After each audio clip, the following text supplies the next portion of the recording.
এখনটাতে ছাদে যাচ্ছি। ছাদে যাওয়ার মোমেন্টটা শুধুমাত্র দেখবে তোমরা।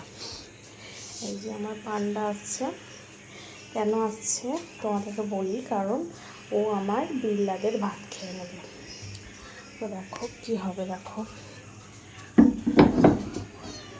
এই দেখো, দেখেছ সবাই কিন্তু সামনেই বসে আছে, নিচে নামবে বলে।